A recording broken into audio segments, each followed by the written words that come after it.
Hi friends, it's Michelle here from happyhealthyher.com. I'm sorry that I haven't been consistent with my videos. My subscriber and friend Mark has given me the heads up that I need to get better. He's been waiting for my videos, so Mark, this one's for you. I hope you enjoy this topic.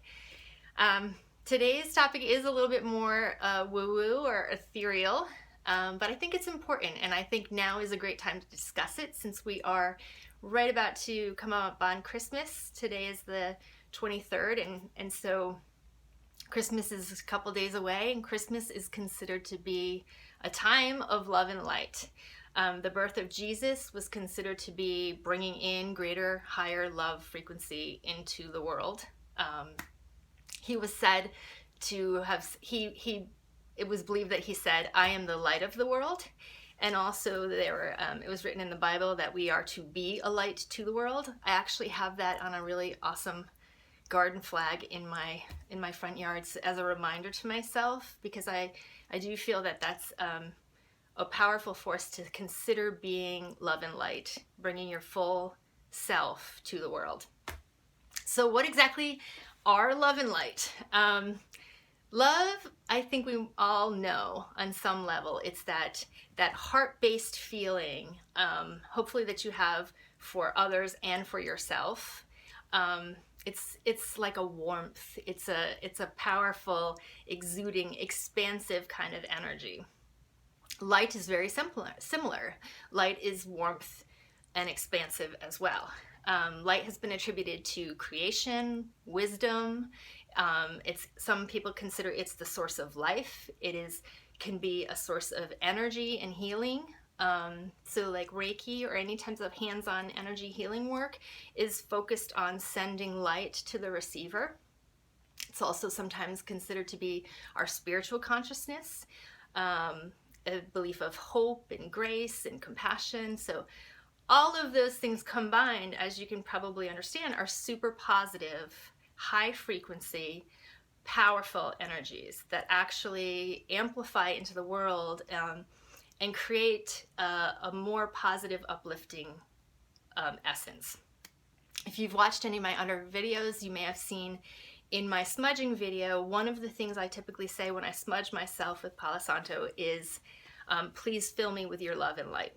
And what I'm talking to is the universe. I'm asking my God, please fill me with love and light, because I know how much of a powerful force that is and how helpful and healing it can be for myself and for anyone I touch. Anyone who's an empath or a sensitive person, you are actually often naturally programmed to give out light and love. You kind of radiate it. You don't even realize you're doing it. It's sort of the way you're wired. Others, I think, have a little bit more of a filter in place, and empaths often typically don't. And so that's why if you are a sensitive person or an empath, it is important to actually focus on how you're handling your love and light so that it's in balance and you're not overgiving and you're not getting depleted. I wanted to talk a little bit about my first real concrete experience with the concept of love and light. And that was shortly after I got my master's degree. So it was around 2010, 2012, I believe. I found the Center of Light in New Haven. It's a Christian mysticism group. And they're now called, apparently, the Sophia Wisdom Centers. But what they study is the sort of an alchemical effect in terms of spirituality. So they focus on meditation and increasing your internal love and light so that you can then spread that out and share it with the world. Very, very powerful. I had meditated before and had great experience with it, but when I walked into that building for the first time, the energy was palpable. It just felt good to me. It just felt safe and peaceful, and the people I met there were that way. And I did meditation classes there for a while, and then that culminated with something that's called a baptism by light. And literally, super, super powerful. The reverend, or I'm not sure, I think they call themselves priests now, they put their hands over you and they send light to you, and in my peripheral vision, I could just see this like explosion of light coming around me. And it just was so beautiful and powerful. And it taught me that we all have this. We all have this inside of us just waiting to be amplified. And so I share that so you know that you have this and you can tap into it. And if you have been through a lot of struggle, like this year has put us all through struggle, and then a lot of us are probably feeling that depleted, low feeling. And so you have the ability to get tapped in and increase that positive energy just by focusing on those concepts of love and light. And I'm going to talk about that a little bit more toward the end and actual activities you can do. But I just want to first let you know that it's there and let you know it's how incredibly powerful it is.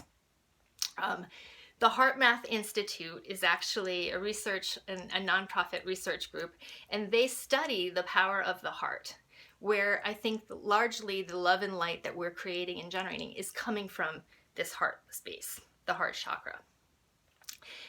And as I said, like the HeartMath Institute knows for sure, they've actually scientifically proven how much of a strong current and energy is coming from this space. It's higher than our brain. It's more resonant than other electrical activity that's happening in our body. So I think that to me tells me like there's a science base to this. Even as woo-woo as I said I was making it sound, there really is science to this as well. And a power. So when you show up with a calm, resonant heart, when you are in a peaceful state, you exude that to everybody you're around. And for empaths, actually, I think sometimes we do this totally unconsciously. Like my partner says to me all the time that when he walks into my house, he immediately feels this sense of groundedness and calm. And if I hug him, it's the same. He said it's almost like his energy was all over, and then all of a sudden it's down within him. And I've repeatedly said to him, well, what am I doing? I don't even know what I'm doing. And he's like, you're not doing anything. You're just being. And so I think that too is a powerful message that what I'm sharing about this heart and love and light is not really a doing. Lots of times it's just removing the blocks that are keeping us closed off from everybody. It's more like a being and just kind of being in your own essence of which is pure compassion and love.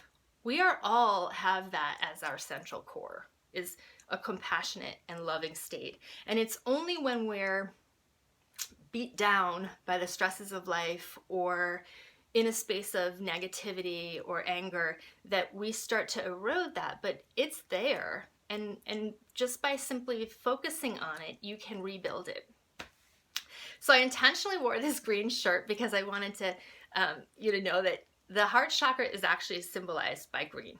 So if you're trying to bring more love into your life, surround yourself by color, and that will actually help a lot. So greens and pinks are all associated with the heart chakra. In terms of crystals, rose quartz is one that is absolutely fantastic. It has a very peaceful, loving energy. So if you're having a really hard time, you might want to add some rose quartz into your environment, either wearing a rose quartz pendant or carrying a rose quartz stone. It'll just bring in a more positive, calming, loving energy. And then you can actually have that as a tool when you're meditating, and it can help you to amplify the energy and the intention.